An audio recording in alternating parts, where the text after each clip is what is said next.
끊임없이 드리리다.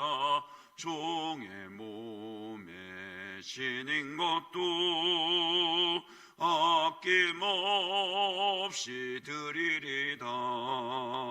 존귀 영광 모든 권세 주님 홀로 받으소서. 멸시천대 십자가는 제가 지고 가오리다. 이름 없이 빛도 없이 감사하며 섬기리다. 이름 없이 빛도 없이 감사하며 섬기리다. 아멘. 아멘. 하나님 말씀 요한복음 1장 19절에서 28절까지 말씀입니다. 요한복음 1장 19절에서 28절까지 말씀 교독하겠습니다. 유대인들이 예루살렘에서 제사장들과 레위인들을 요한에게 보내어 내가 누구냐 물을 때에 요한의 증언이 이러하니라. 요한이 드러내어 말하고 숨기지 아니하니 드러내어 하는 말이 나는 그리스도가 아니라 한데, 또 묻되 그러면 누구냐? 내가 엘리야냐? 이르되 나는 아니라. 또 묻되 내가 그 선지자냐? 대답하되 아니라. 또 말하되 누구냐? 우리를 보낸 이들에게 대답하게 하라. 너는 내게 대하여 무엇이라 하느냐? 이르되 나는 선지자 이사야의 말과 같이 주의 길을 곧게 하라고 광야에서 외치는 자의 소리로라 하니라. 그들은 바리새인들이 보낸 자라. 또 물어 이르되 내가 만일 그리스도도 아니요 엘리야도 아니요 그 선지자도 아닐진데 어찌하여 세례를 베푸느냐? 요한이 대답하되 나는 물로 세례를 베풀거니와 너희 가운데 너희가 알지 못하는 한 사람이 섰으니 곧 내 뒤에 오시는 그이라. 나는 그의 신발끈을 풀기도 감당하지 못하겠노라 하더라. 이 일은 요한이 세례 베풀던 곳 곧 요단강 건너편 베다니에서 일어난 일이니라. 이튿날 요한이 예수께서 자기에게 나아오심을 보고 이르되 보라. 28절까지 말씀입니다. 세례 요한이 사역을 시작했을 때 수많은 사람들이 그에게로 몰려들었습니다. 그렇게 되니까 기존의 그 유대인 기득권자들도 신경을 쓰지 않을 수가 없었습니다. 사람을 보내서 묻습니다. 19절에 내가 누구냐? 21절에도 그러면 누구냐? 22절에서도 누구냐? 우리를 보낸 이들에게 대답하게 하라. 너는 내게 대하여, 그러니까 너 자신에 대하여 무엇이라 하느냐? 그러니까 계속해서 세례 요한에게 내가 누구냐라고 질문을 해댑니다. 우리에게도 마찬가지입니다. 세상은 끊임없이 우리에게 내가 누구냐라고 그렇게 질문을 던집니다. 예수를 믿는다고 말하는 너는 도대체 누구냐? 예수를 믿어서 너는 뭐가 다르냐? 목사님, 저에게는 그렇게 와서 묻는 사람이 없었는데요. 만일 이렇게 되묻는다라면은요, 어쩌면 그 사람은 자신의 정체성에, 신앙 정체성에 대해서 전혀 고민을 진지하게 해보지 않았거나, 아니면 예수를 믿어도 세상 사람들과 별반 다르지 않는 모습으로 살았기 때문일 수도 있습니다. 왜 그들은 세례 요한에게 내가 누구냐라고 그렇게 계속 묻는 걸까요? 그가 달랐기 때문입니다. 자기들과는 다르다라는 것을 세상이 먼저 알았습니다. 그러니까 세상은 끊임없이 내가 누구냐라고 우리의 정체성을 묻고 있고, 우리 역시 끊임없이 나는 누구다라고 답을 해야 합니다. 그럼 어떻게 답을 해야 할까요? 오늘 23절을 중심으로 세례 요한에게서 그 답을 찾아보겠습니다. 우선 하나님의 말씀에서 정체성과 사명을 찾아야 합니다. 너는 내게 대하여 무엇이라 하느냐라고 그렇게 물었을 때 세례 요한은요, 자기의 출신이나 가진 것으로 답하지 않았습니다. 나는 제사장 가문 사가랴의 아들이다, 이렇게 할 법도 하고요.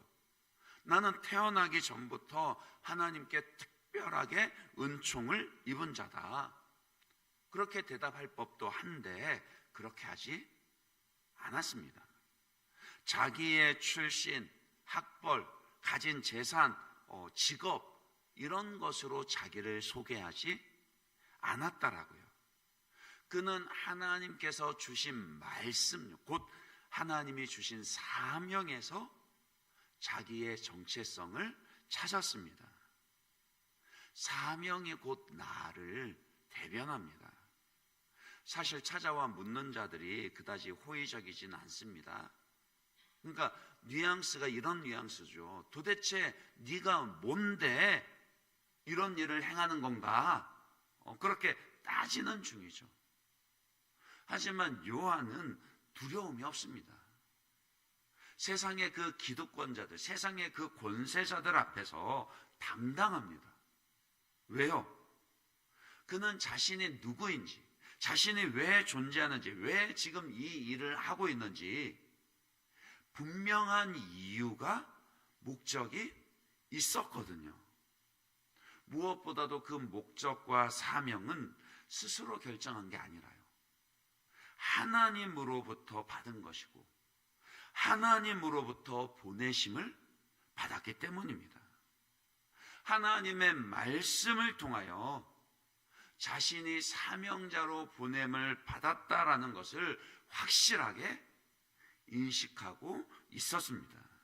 그래서 누구 앞에서도 당당할 수 있는 것이죠. 23절입니다. 이르되 나는 선지자 이사야의 말과 같이 주의 길을 곧게 하라고 광야에서 외치는 자의 소리로라 하니라. 이사야서의 말씀에서 자기의 그 사명과 비전을 받았습니다. 그러니 말씀이 아닌 다른 곳에서 사명을 찾으려고 하지 마시기 바랍니다. 세상은 인생의 목적이라는 이름으로 자꾸 내면의 소리를 들으라 그럽니다. 정말 네가 하고 싶은 게 뭐야? 정말 하고 싶은 것, 그것을 인생의 목적으로 삼으라, 그렇게 말합니다. 그러나 그것이 우리의 궁극적인 사명이 될 수는 없다라고요. 삶의 자리와 역할에 따른 책임과 또 인생의 목적과 같은 이런 것들은 하나님께서 주신 사명을 완수하기 위한 수단이 되어야 합니다. 수단이지 목적이 아니라고요. 사명 찾는 거 그렇게 어렵지 않습니다. 왜냐하면 하나님의 말씀이에요. 말씀에서 밝히 드러나 있기 때문입니다. 하나님께서 우리에게 원하시고 명령하시는 것, 그것이 곧 여러분의 사명이 되게 하시면 됩니다. 궁극적으로는 하나님의 영광을 드러내고 하나님 나라의 진전을 이루는 것, 이것이 예수 믿고 예수님을 영접한 자, 그러니까 예수님과 하나로 연합한 우리들에게 주어진 사명이라고요. 우리는 그 사명을 위해서 살아가는 자들입니다. 하나님의 영광을 드러내고 하나님의 나라를 진전시키기 위해서 예배와 성화와 전도와 선교, 그리고 봉사와 구제 등이 사명으로 주어졌다라고요. 딴 곳에서 헤매지 마시기 바랍니다. 하나님의 말씀은 이미 밝히 기록되어져 있습니다. 흔들리지 않는 하나님의 말씀에서요, 창조주의 권위를 지닌 말씀에서 여러분의 정체성과 사명을 찾으시기 바랍니다. 둘째로 우리의 사명은 주님을 위한 헌신입니다. 그러니까 말로만 외치는 것은 사명이 아니라고요. 하나님의 말씀에서 발견했다고 해서 아무 말씀이나 자기가 좋아하는 말씀을 고르려고 해서는 안 됩니다. 그 성경 처음부터 끝까지 관통하는 그런 하나님의 명령이요, 그러한 말씀이 사명이 됩니다. 그리고 그런 말씀들은 우리에게 언제나 주님을 위한 헌신을 요구합니다. 내가 누구인지 그 정체성이 바로 세워지면은 그에 합당하게 헌신하는 삶을 살아가게 되어 있다라고요. 세례 요한이 뭐라고 대답을 했죠? 나는 주의 길을 곧게 하려고 광야에서 외치는 자의 소리로라. 물론 모두가 예수님의 공생애를 준비하는 광야의 소리가 되어야 하는 것은 아닙니다. 그렇게 될 수도 없습니다. 그거는 세례 요한만의 사명이고 비전입니다. 그러니까 우리가 보아야 할 것은 그가 광야에서 외치는 소리라는 자기의 그 정체성과 비전을 통해서 어떻게 주님께 헌신해야 하는가를 발견했다라는 점입니다. 그게 사명이라고요. 우리 각자에게도, 여러분 개개인에게도 하나님 주시는 사명이 있습니다. 여러분의 삶의 자리요, 곧 가정과 직장과 학교가 오늘 여러분에게 주어진 바로 그곳에서 주님의 영광을 위해 헌신하시기 바랍니다. 단지 돈 버는 것만을 목적으로 삼지 말아야 합니다. 결혼 그 자체를 사명으로 삼지 말아야 한다라고요. 결혼은 시작이지 끝이 아닙니다. 결혼해서 뭐 할 건가? 주님이 주신 사명을 이루기 위해서 결혼해야 하는 거라고요. 돈 벌어서 뭐 할 건가? 주님의 영광을 위해서 성실하게 일하고 성실하게 돈을 벌어야 합니다. 그러니 하나님의 말씀에서 여러분의 사명을 확인하되 그것이 나를 위한 것인지 정말 주님을 위한 것인지 그것을 정직하게 잘 분별해야 합니다. 하나님은 만홀의 여김을 받지 않으신다라고요. 나를 위한 헌신이면서도요, 자기를 위하면서도 겉으로는 주님을 위한 헌신인 것처럼 잘 포장하면요, 다른 사람은 속일 수 있을지 몰라도 그러나 주님은 속지 않으십니다. 진짜 주님을 위한 종인지 혹은 그것을 핑계로 자기를 위해 주인을 부리려 하는지 결국에는 밝히 드러나게 됩니다. 저와 여러분의 사명은 언제나 주를 위한 헌신, 주님을 기쁘시게 하고 주님의 영광을 위한 것이어야 합니다. 마지막으로 사명자는요, 사람들의 인기와 그 인정을 쫓지 않습니다. 나는 광야에서 외치는 자의 소리로라. 익숙하다고 해서 당연히 여기지 마시고요. 이 말이 사실은 곰곰이 생각하면 참 웃긴 말입니다. 그렇잖아요. 아니, 주의 길을 예비하는데 왜 광야로 갑니까? 그렇지 않나요? 소리를 외친다라는 말 자체가 뭘 전제로 하는 거예요? 누군가가 듣게 한다라는 것을 전제로 하는 거잖아요. 그러면 어디로 가야 합니까? 사람들이 많은 곳으로, 사람이 많은 도시로, 들을 사람이 많은 곳으로 가는 것이 일반적이고 정상적입니다. 그러나 그는, 세례 요한은요, 오히려 어디로 갔더라고요? 광야로 나갔습니다.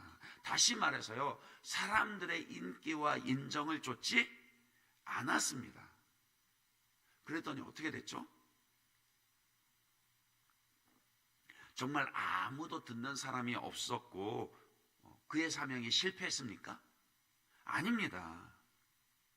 사람들의 인기와 그 인정이 아니라, 칭찬이 아니라 오직 사명을 쫓았더니 오히려 하나님이 그에게로 사람들을 보내주셨다라고요. 광야로요. 그러니까 그가 있는 곳으로, 그가 세례를 베푸는 요단강으로 수많은 사람들을 보내주셨습니다. 마태복음 3장을 보시면은요, 예루살렘과 온 유대와 요단강 사방에서 그에게로 수많은 사람들이 몰려들었다라고 그렇게 말합니다. 전혀 가능성이 보이지 않고 비효율적으로 보이는 그런 방법이었지만, 너는 광야에서 외치는 소리가 되어라. 그 말씀 그대로 정직하게 사명에 순종했더니 결과와 열매는 하나님이 책임져 주셨습니다. 그러니까 주인이 명하시면 우리는 순종하기만 하면 됩니다. 좋으신 우리 하나님은요, 사명도 주시지만 사명을 완수할 수 있는 능력도, 또 사명 완수의 열매도 주시는 좋으신 하나님이십니다. 말씀을 맺습니다. 나는 지금 왜 여기에 있으며 왜 이 일을 해야만 하는가? 세상이 끊임없이 물을 뿐만이 아니라 우리 스스로도 이 질문에 묻고 답을 해야 합니다. 여러분은 왜 거기 있습니까? 왜 오늘을 살아내야 합니까? 다른 곳에서 답을 찾지 마시기 바랍니다. 하나님의 말씀을 통해서요, 우리의 정체성과 그에 따른 사명을 찾아야 합니다. 그리고 그 일을 위해 헌신하시기 바랍니다. 사람들의 인정이나 인기가 없어도 괜찮습니다. 우리가 쫓아야 할 것은 오직 주님이 주신 사명뿐입니다. 결과는 하나님이 책임져 주십니다. 수많은 사람들이 칭찬해주고 인기가 있다 할지라도요, 주님이 인정하지 않으시면 그 사람은 실패한 사명자입니다. 그러나 비록 사람들이 알아주지 않는다 해도 주님으로부터 인정을 받을 수 있다라면 그 사람은 성공한 사명자입니다. 세례 요한처럼 주님을 기쁘시게 해드리고 주님께 칭찬받으시는 그런 저와 여러분들 되시기를 주님의 이름으로 축원합니다. 이 시간 말씀 붙잡고 같이 한번 기도하도록 하겠습니다. 주님, 저에게도 말씀을 다하여 주시고 말씀에서 저의 정체성과 사명을 찾게 하여 주십시오.